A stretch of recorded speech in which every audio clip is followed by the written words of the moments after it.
Hello and welcome back to another December daily video. This is Amy Gretchen, and today we are going to be working on days 16 and 17 in my 2021 album. So it's so funny as I'm working on these days. Every time I do a video, I'm like, oh, that's one of my favorite pages. Oh, that's one of my favorite pages. Oh yeah, I just have really, you guys, I really loved putting together this album, and I think I have to do a smaller size again. But my only issue with that is I'm worried that I don't have any ideas left, because every time I see something, I'm like, oh yeah, that was a good idea. I really love that.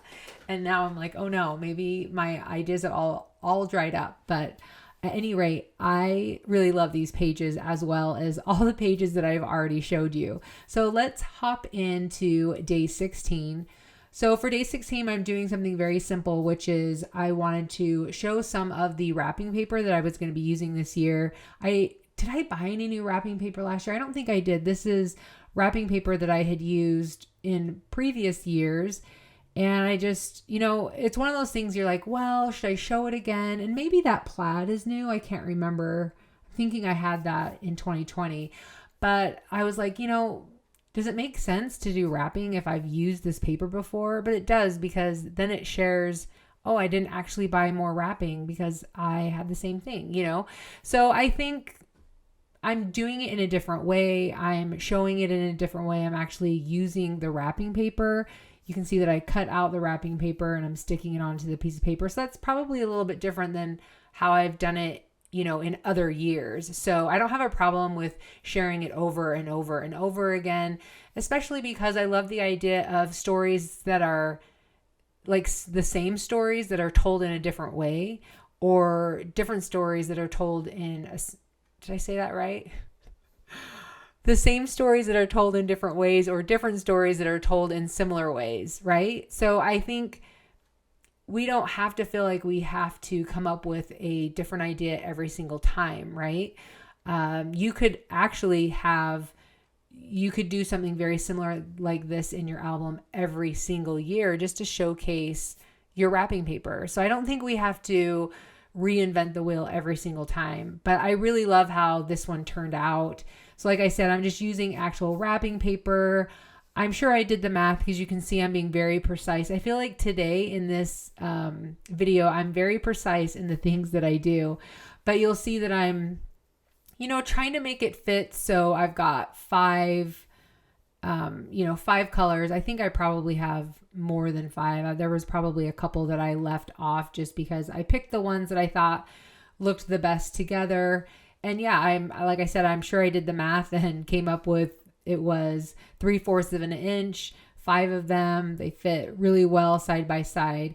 So I just cut those out, and then I'm, for the most part, eyeballing it. I think I bring over my ruler to help me just to make sure I get some of those ones in the middle. It's funny. I'm watching myself do this and I'm like, it's like I adjust it a couple more times, so it's funny that I even took the time, because a lot of the times I am just eyeballing it and I'm looking at it and I'm like, oh, that space looks a little bit bigger and a little bit smaller. And usually you're right. You are dead on. I mean, there's often times that I will bake and instead of I'm trying to split like dough exactly in half. And sometimes I'll measure it just to be precise. And I realize I'm only off by a couple of grams, which I do think that's pretty exciting actually. So anyway, I do futz with that a little bit. I think I cut some of that out because it was the same thing, right? You don't need to see me keep futzing over and over again. So I decided that I'm going to add one of those wood numbers. And I can't say enough about how much I love these numbers. I'm definitely making more this year. I'm super excited about it. I will likely do wood again, but a different style. And then I think I'm going to do some red and maybe some black. I've already bought the acetate for that, so I just need to design it. And like I said, super excited. I think I might just do the same numbers in the red, and then I'll do like a different number for the wood. So anyways, look for that coming up whenever I can find the time to actually do that. But anyway, so I'm using that number. You saw that I just added the tape to that. I really love that tape. And then this is, let's see, I think this little phrase says wrap me up, and it came from the digital set from Paisley Press that I used, I think in day 15. So I will have that linked below, but she had, with this tag set, she had several of these small little tags with phrases, and I really like that wrap me up. So I just changed it to red instead of being black, and, you know, just easily did that in Photoshop. And now I'm sticking it on the back side of day 15, and then I'm going to punch the holes. And you guys, that's it for day 16. I really love, you know, how simple it is. And you could just do this any size album, whether it's an 10x8 or a 6x8 or a 4x6. Super easy. You know, maybe you wouldn't want to do strips. Maybe you would want to do squares or circles. There's so many ways that you can add your wrapping in a very graphic feel. All right, so moving on to day 17. So Ali Edwards had this really cool digital file that I liked. You can see it right there. I do have it cut up, but it was on a card, and I really liked it. I loved the graphic feel. And the first thing I thought of was this would be really cool to cut this out and put it on a dark cardstock or a different colored cardstock. I think she had a couple designs, and if I remember correctly, I may have used the other design as well in this album. I feel like I did, but can't now remember. But we'll see if I come up with it. Anyway, so I was trying to figure out what color I wanted to put behind there. You can see that I grabbed over several different pieces of green. And ultimately, I decided on the dark. I thought the dark looked really well, and I thought it looked great against the 16 as well. So I kind of determined that. So I put the little bit of journaling in there, and that white square is actually that's going to hold a photo. So you'll see me do that in the end. But here I'm going to be precise again.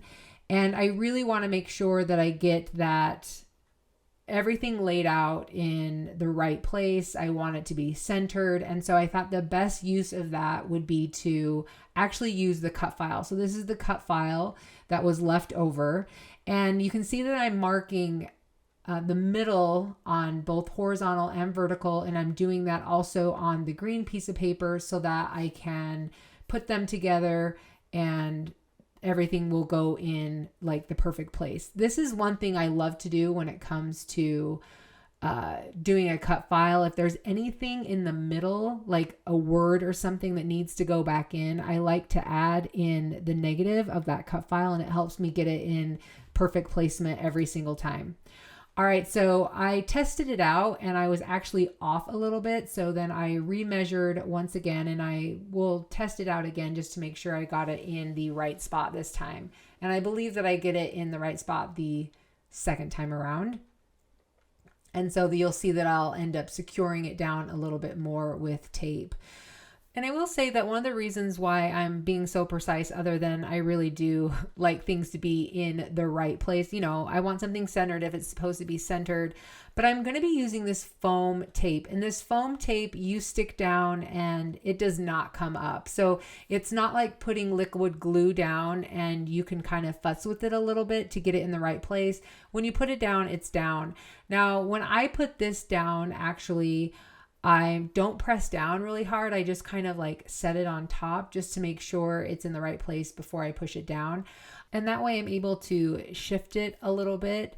I do know of people that use this foam tape that will actually put liquid adhesive on top of the foam tape just to allow them to adjust it so they can get their, you know, card or their piece, whatever it is they're adhering down in the right spot. So that's also something you can do. And I have done that before, but sometimes it creates a mess. And sometimes I feel like liquid adhesive can kind of warp the paper. So I just wanted to use the foam tape here. So I just ended up using the negative, and it actually works out really perfectly. So the other thing that I was doing as I was just talking is adding the number 17. So there's a little mark there that says date, if you can see that. And so I added 17 onto it just with the numbers. Really love how that worked. You can see how I just picked that up a little bit because I hadn't really pressed it down very hard. And I'm just now putting everything in its place. I knew I wanted to put a little bit of an embellishment there, but I wasn't sure which one. That's why I left that space with my journaling. And so I was grabbing over the little pieces. You know, do I want to do the star? Do I want to do the heart? Kind of trying to figure out exactly what I want to do. I ended up going with the star. I think this star, I believe it came in a December Daily kit, but like from years ago. Like I think it's super old, maybe like 4 or 5 years ago. So anyway, really enjoy being able to just add these little bits and pieces of embellishments. And I always hope every time they come out with a December Daily that they will, that they will come out with more and more of these little embellishments, because they're just so easy to add on and just add a little something special to your spread. All right, so just gluing that down with some liquid adhesive. This is Gina K liquid adhesive. I really like it. I think she calls it Connect Glue, and I really enjoy it. And everything that I've stuck down with it has not come off. So that's awesome as well. All right, so the last step, well, I need to add the photo too, but the second to last step is I'm going to get it in my album. So I'm going to punch the holes and put it in my album. You can see that I'm using an old card that was actually cut out with the silhouette, and I'm just using that as a template so I don't ruin any of my other pages trying to punch that hole. So now I've got it in my album, and I'm just going to grab the photo. I'm not sure why I didn't have the photo already cut out, to be honest. So this journaling or this story was all about, connecting with friends and really appreciating being able to connect over Marco Polo, over Zoom and stuff like that. So that was what this story was all about. And so I've got a photo. You'll recognize Laura Wansick in there and Crafty Jen Scow. And then Laura's friend Annie that I was able to meet through her. We all connected from stickers. And I was actually considering, if you saw I had that plastic sheet out, I was actually considering doing a sticker, like a sticker bomb on plastic over the top of this page. And then I opted not to do that. And you'll see that I will show you in a video in a few weeks how I add that on to in my album a little bit later. So anyway, I'm just finishing this up. I realized that I wanted to pop up the back of the photo so that I'm grabbing over the stencil once again, but I end up not using it, and I don't know why, but I end up just eyeballing it this time. Since everything else is in place, it's a little bit easier, to eyeball so you can get everything in the right spot. So anyway, you guys, that is going to be it for days 16 and 17. Like I shared earlier, I really love how these pages turned out. I feel like I'm saying every day feels very simple, but maybe it's just because it's a little bit smaller of an album, but really love how these turned out. Hopefully you guys are gathering a lot of inspiration for your December Daily coming up. Like I've said in previous videos, I know this album is small, but super easy to translate to a larger album. So thanks again for being here. If you have any questions, let me know in the comments section below, and we'll see you next time. Bye.